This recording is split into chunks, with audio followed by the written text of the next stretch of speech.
নমস্কার, ভক্তি চ্যানেলে আপনাদের সকলকে স্বাগত। পাঠ করে শোনাচ্ছি শ্রীম কথিত শ্রী শ্রী রামকৃষ্ণ কথামৃত। ত্রেতায় শ্রীরাম, দাপরে শ্রীকৃষ্ণ, কলিতে শ্রীরামকৃষ্ণ।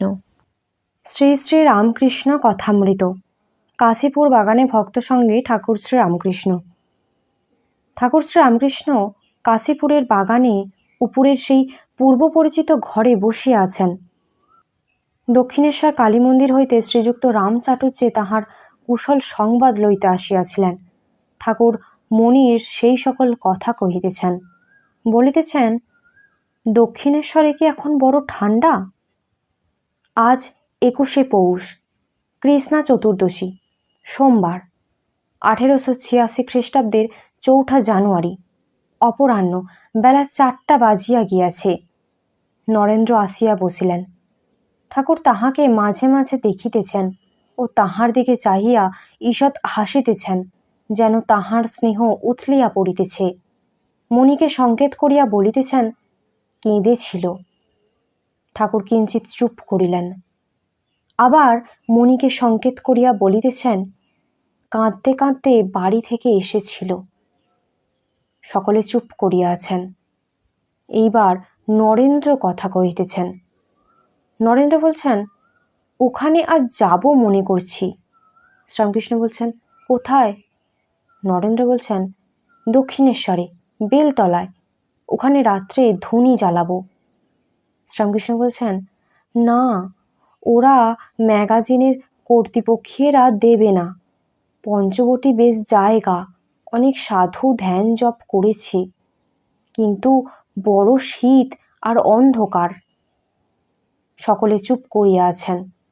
ঠাকুর আবার কথা কহিতেছেন। শ্রীরামকৃষ্ণ নরেন্দ্রের প্রতি সহাস্যে বলছেন, পড়বি না?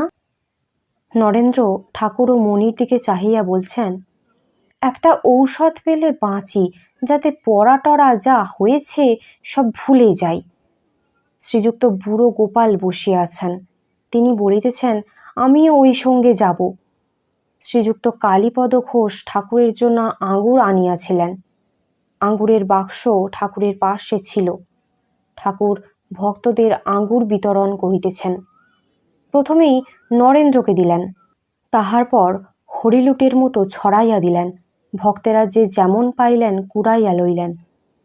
সন্ধ্যা হইয়াছে।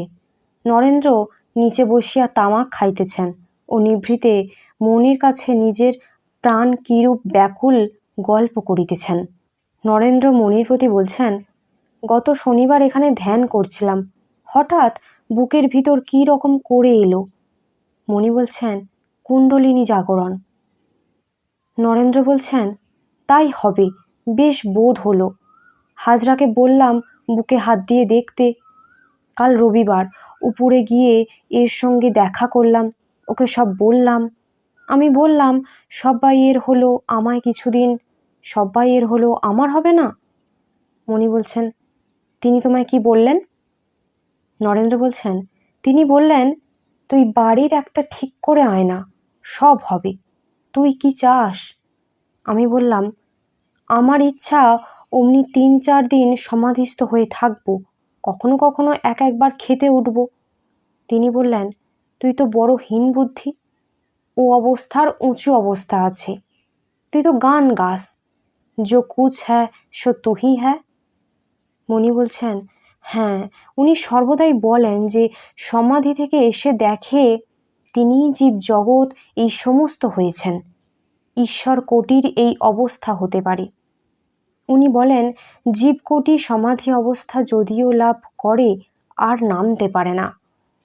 নরেন্দ্র বলছেন, উনি বললেন, তুই বাড়ির একটা ঠিক করে আয়, সমাধি লাভের অবস্থার চেয়েও উঁচু অবস্থা হতে পারবে।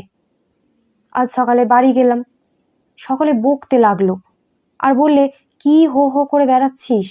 আইন এক্সামিন, এত নিকটে, পড়াশোনা নাই, হো হো করে বেড়াচ্ছ। মণি বলছেন, তোমার মা কিছু বললেন?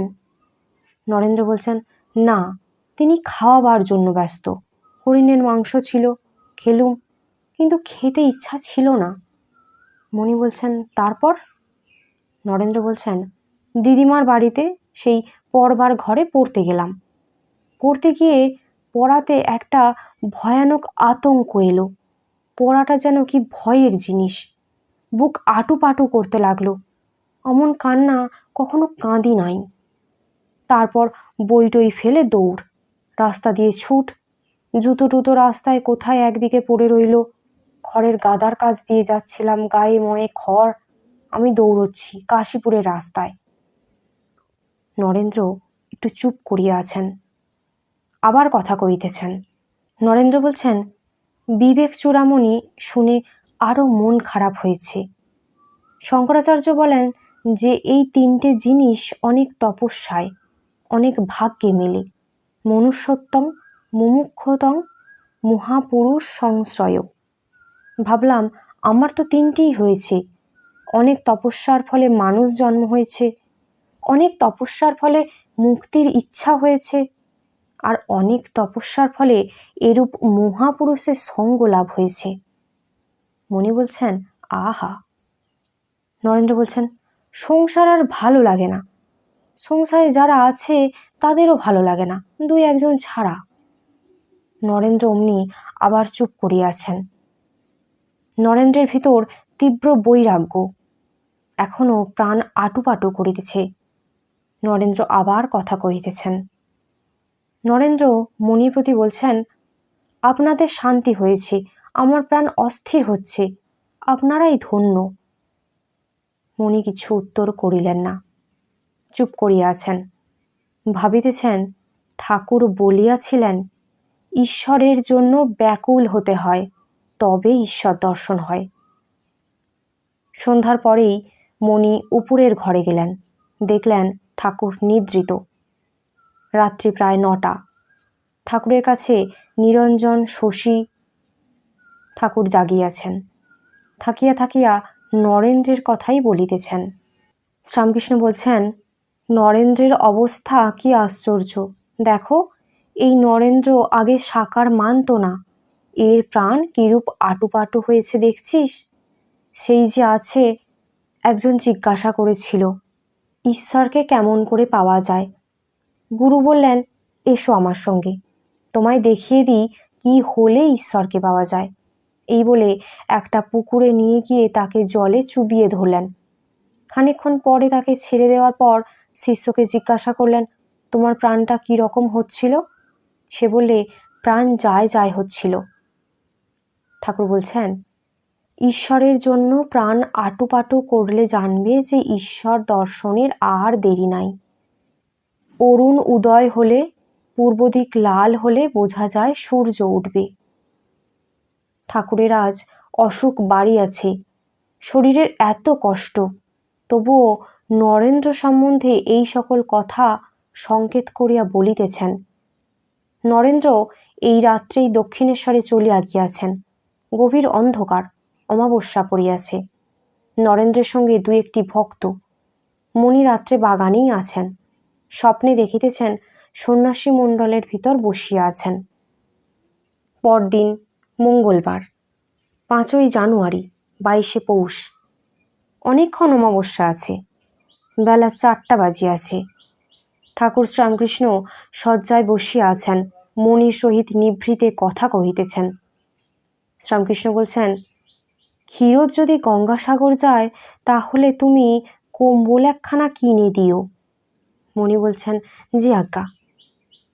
ঠাকুর একটু চুপ করিয়াছেন, আবার কথা কহিতেছেন। শ্রীরামকৃষ্ণ বলছেন, আচ্ছা, ছোকরাদের এই কি হচ্ছে বলো দেখি। কেউ শ্রীক্ষেত্রে পালাচ্ছে, কেউ গঙ্গাসাগরে। বাড়ি ত্যাগ করে সব আসছে। দেখো না নরেন্দ্র, তীব্র বৈরাগ্য হলে সংসার পাতকুয়ো বোধ হয়, আত্মীয়েরা কালসাপ বোধ হয়। মণি বলছেন, আগে সংসারে ভারী যন্ত্রণা। শ্রীরামকৃষ্ণ বলছেন, নরক যন্ত্রণা জন্ম থেকে, দেখছো না মাঘ ছেলে নিয়ে কি যন্ত্রণা।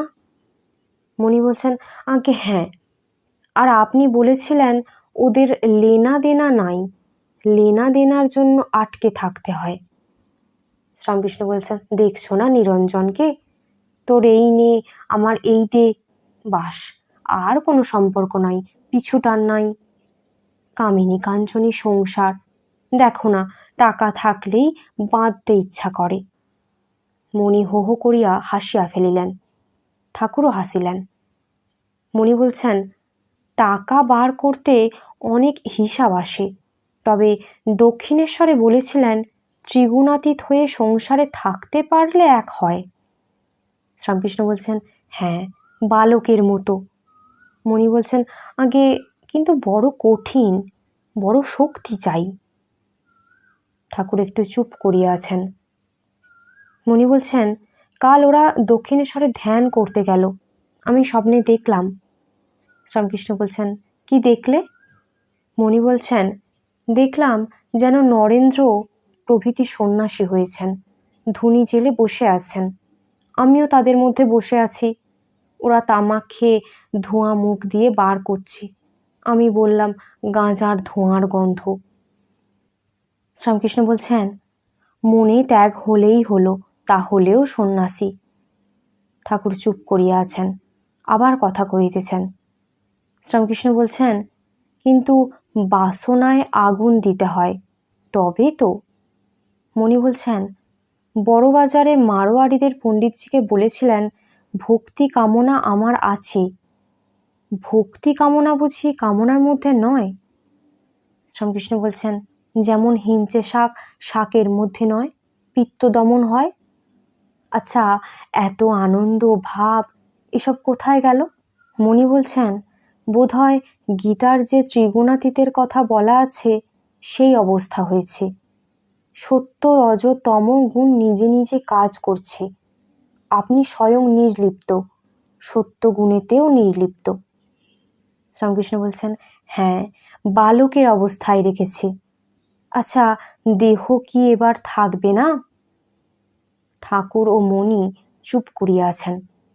নরেন্দ্র নিচে হইতে আসিলেন, একবার বাড়ি যাইবেন, বন্দোবস্ত করিয়া আসিবেন। পিতার পরলোক প্রাপ্তির পর তাহার মা ও ভাইরা অতি কষ্টে আছেন, মাঝে মাঝে অন্য কষ্ট। নরেন্দ্র একমাত্র তাহাদের ভরসা, তিনি রোজগার করিয়া তাহাদের খাওয়াইবেন। কিন্তু নরেন্দ্রের আইন পরীক্ষা দেওয়া হইল না, এখন তীব্র বৈরাগ্য। তাই আজ বাড়ির কিছু বন্দোবস্ত করিতে কলিকাতায় যাইতেছেন। একজন বন্ধু তাহাকে 100 টাকা ধার দিবেন, সেই টাকায় বাড়ির 3 মাসের খাওয়ার জোগাড় করিয়া দিয়ে আসিবেন। নরেন্দ্র বলছেন, যাই, বাড়ি যাই একবার। তারপর নরেন্দ্র মণির প্রতি বলছেন, মহিমা চক্রবর্তীর বাড়ি হয়ে যাচ্ছি, আপনি কি যাবেন? মণির যাইবার ইচ্ছা নাই। ঠাকুর তাহার দিকে তাকাইয়া নরেন্দ্রকে জিজ্ঞাসা করিতেছেন, কেন? নরেন্দ্র বলছেন, ওই রাস্তা দিয়ে যাচ্ছি, তার সঙ্গে বসে একটু গল্প টল্প করব। ঠাকুর একদৃষ্টে নরেন্দ্রকে দেখিতেছেন। নরেন্দ্র বলছেন, এখানকার একজন বন্ধু বলেছেন আমায় 100 টাকা ধার দেবেন, সেই টাকাতে বাড়ির 3 মাসের বন্দোবস্ত করে আসব। ঠাকুর চুপ করিয়া আছেন, মণির দিকে তাকাইলেন। মণি নরেন্দ্রকে বলছেন, না, তোমরা এগো, আমি পরে যাব।